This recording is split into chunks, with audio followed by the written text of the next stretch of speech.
Initially organic chemistry मुझे बहुत दिक्कत आती थी, बहुत दिक्कत, मुझे समझ में नहीं आता था कैसे पढ़ूं, कैसे मैकेनिज्म होता है, कैसे क्या होता है, मुझे कुछ समझ में नहीं आता था। फिर मैंने क्या किया, मैंने ऑलमोस्ट 1 हफ्ते या 10 दिन। तो हेलो एवरीवन, अब नीट में सिर्फ 2 महीने बच गए हैं। तो इस 2 महीने में आप क्या करते हो, मतलब आप डेली क्या करते हो, ये बहुत इंपॉर्टेंट हो जाता है। तो इस वीडियो में मैं बताने वाला हूँ कि मैंने अपने आखिरी के 2 महीने में क्या किया था। ठीक है, अभी तक आपने जो पढ़ना था आपने पढ़ लिया, लेकिन अब आप इस जो 2 महीने में जो पढ़ते हो ये बहुत ही ज्यादा इंपॉर्टेंट है। अब आपको अच्छे से रिवीजन करना है और कुछ चैप्टर है जो आपने एकदम नहीं पढ़ रखे हैं उसे आपको पढ़ना है इसी 2 महीने में। तो इस वीडियो में मैं बताने वाला हूँ कि मैंने लास्ट के 2 महीने में क्या किया था, मैंने कैसा शेड्यूल बनाया था, मेरा डेली रूटीन क्या था। तो मैं इस वीडियो में आपको ये बताने वाला हूँ। तो जो लोग इस चैनल पर नए हैं और मुझे नहीं जानते हैं, मेरा नाम निलेश भारती है और मैं एम्स कल्याणी का 3rd ईयर MBA स्टूडेंट हूँ। तो बिना किसी देरी का वीडियो में आगे बढ़ते हैं। तो इस वीडियो को शुरू करने से पहले मैं बताना चाहूंगा कि अगर आपका कोई अपना शेड्यूल है जिसे आप फॉलो कर रहे हो और वो शेड्यूल आपके लिए सक्सेसफुल है तो आप उसे ही फॉलो करो। आप मेरे शेड्यूल से सीख सकते हो कि आपको कौन सा स्लॉट कहाँ फिट करना है। ठीक, तो यही बेटर रहेगा कि आप खुद का शेड्यूल बनाओ। आप मेरे शेड्यूल से आप एक ओवरव्यू ले लो, ओरिएंटेशन ले लो कि कौन सा स्लॉट को कहाँ फिट करना है। तो चलिए मैं अब आपको अपना शेड्यूल बताने वाला हूँ। तो सबसे पहले मैं ये बता दूं कि मैं कोई कोचिंग नहीं जाता था, मैं सारे दिन घर पे ही पढ़ा रहता था, मैं कोई कोचिंग में इन्वॉल्व नहीं था, इसलिए मेरे पास पूरा का पूरा 24 घंटा था। और हाँ, ना ही मैं अर्ली राइजर था और ना ही मैं लेट नाइट तक पढ़ता था। मैं उठता था सुबह के 6:30 में। 6:30 को मैं अर्ली राइजर में काउंट नहीं करता, क्योंकि अर्ली राइजर वाले लोग 4 बजे उठते, 5 बजे उठते, तो मैं 6:30 में उठता था, आराम से अलार्म लगा के उठता था। और मेरे उठने के साथ मेरे बगल में बायोलॉजी की NCERT बुक रहती थी। उठने के साथ सबसे फर्स्ट काम मैं ये करता था, मैं बायोलॉजी के NCERT का कोई एक चैप्टर पढ़ता था। जिससे मान लेते हैं कि इकोलॉजी मैंने नहीं पढ़ रखा है, तो इकोलॉजी का फर्स्ट चैप्टर कोई शायद ऑर्गेनिज्म एंड पॉपुलेशन है, ऐसे करके कुछ चैप्टर का नाम था।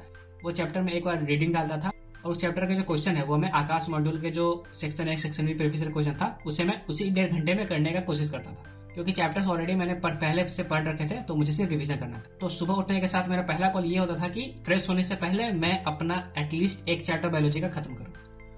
तो ऑलमोस्ट मैं 6:30 से 8 बजे तक अपना बायोलॉजी खत्म कर लेता था एक चैप्टर। फिर 8 बजे मैं फ्रेश होने जाता था, फिर नाश्ता करता था। फिर ऑलमोस्ट 10 बजे या 9:30 बजे जब से मेरा काम हो जाए, 9:30 या 10 बजे मैं फिजिक्स लेकर बैठता था, फिजिक्स के वीडियो लेक्चर देखता था और फिजिक्स के क्वेश्चन सॉल्व करता था।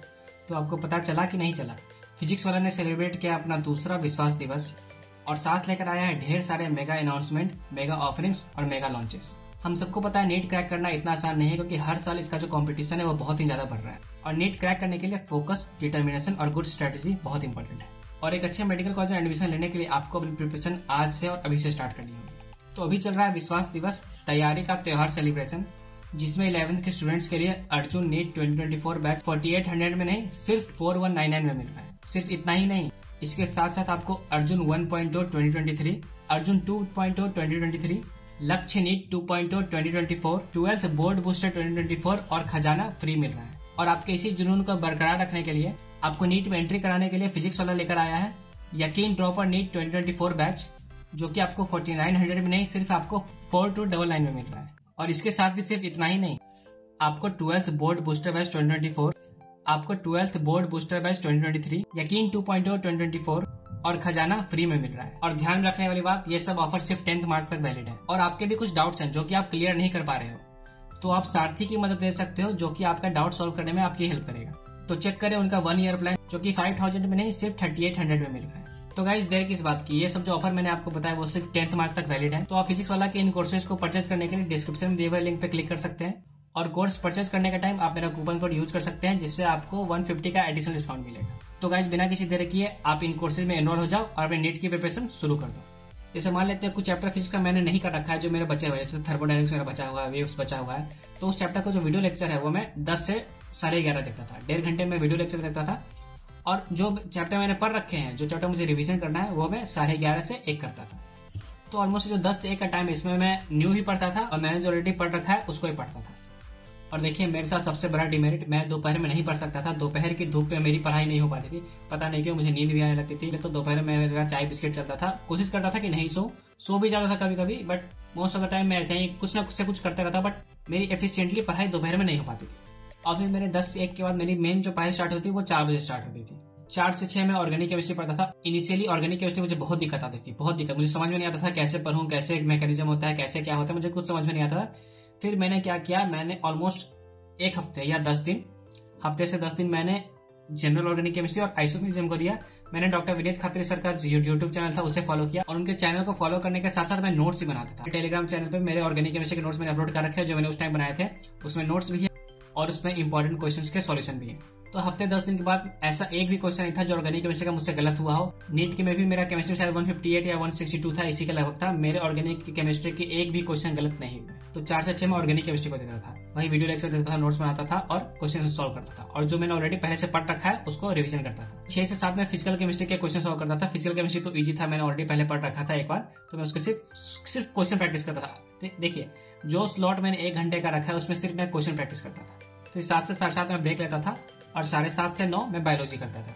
7:30 से 9 बायोलॉजी करने के बाद मेरा खाने का टाइम हो जाता था और 9 से 9:30 में मेरा खाना हो जाता था और 9:30 से 10:30 मैं इनऑर्गेनिक केमिस्ट्री को देता था। देखिए, कुछ भी हो जाए 1 घंटे डेली इनऑर्गेनिक केमिस्ट्री आपको पढ़ना ही है। इनऑर्गेनिक केमिस्ट्री बायोलॉजी से भी ज्यादा वोलेटाइल है। तो इस 1 घंटे में मैं ऑर्गेनिक केमिस्ट्री कैसे पढ़ता था, जो आकाश के मॉड्यूल में मैं ऑलरेडी मार्क कर चुका था सर्कल से या कुछ इंपॉर्टेंट इन्फॉर्मेशन है जो मैं एनसीईआरटी में लिखा था साइड में, उसी में से भी अगर जल्दी से खोल लेता था, जल्दी से एक बार रीडिंग डाल के जल्दी से स्क्रॉल कर लेता था। और जो इनऑर्गेनिक केमिस्ट्री के क्वेश्चन आंसर जो मैंने मार्क कर रखे थे वो बुक में मैं टिक नहीं लगाता था, मैं बुक के ऐसे हाथ रखता था और ऐसे पता अच्छा ये आंसर ये ऐसे मैं करता था। अपने मन में सोचता था कि इसका आंसर क्या है। इस तरह से क्या होता था, जो एमसीक्यू क्वेश्चन थे वो 1 वर्ड के बन जाते थे। तो ऐसे करके मैं रिवीजन करता था इनऑर्गेनिक केमिस्ट्री और 10:30 से 11 बजे तक मैं पढ़ता था, फिर मैं सो जाता था। फिर अगले दिन वही बायोलॉजी से स्टार्ट करता था, बायोलॉजी का बुक बगल में रख के सो जाता था, अगले दिन बायोलॉजी स्टार्ट करता था। ऐसे करके मेरा दिनचर्या चलता था, मेरा डेली शेड्यूल ऐसा ही कुछ चलता था। ये शेड्यूल मेरा ऑलमोस्ट 40 दिन तक चला, 40 डेज तक। फिर लास्ट के 20 डेज में मेरा शेड्यूल पूरा चेंज हो गया। मैंने सिर्फ मॉक पेपर सॉल्व करना शुरू किया। सोचिए, मेरा मॉक पेपर में 450 के लगभग आते थे, जिससे मेरा नीट में 640 आया। मैंने इतने बार उस मॉक पेपर को सॉल्व किया था जिससे मेरे एक भी क्वेश्चन गलत नहीं हुआ, बहुत क्वेश्चन रिपीट ही हुआ। इसकी वजह से मैं नीट में 640 मार्क्स आ गए। अगर आप लोग जानना चाहते हो कि मैंने वो कैसे किया तो आप मेरे पुराने वीडियो में देख सकते हैं, मेरे चैनल पे जाके, या मैं आपको यहाँ पे उसका एक लिंक दे दूंगा जहाँ पे आप वो जाके उसको देख सकते हैं। तो इस वीडियो में इतना ही। अगर आपको कुछ भी डाउट हो तो आप इस वीडियो के कमेंट सेक्शन में पूछ सकते हैं, मैं उसका आंसर देने की कोशिश करूंगा। मिलते हैं नेक्स्ट वीडियो में, तब तक के लिए बाय बाय।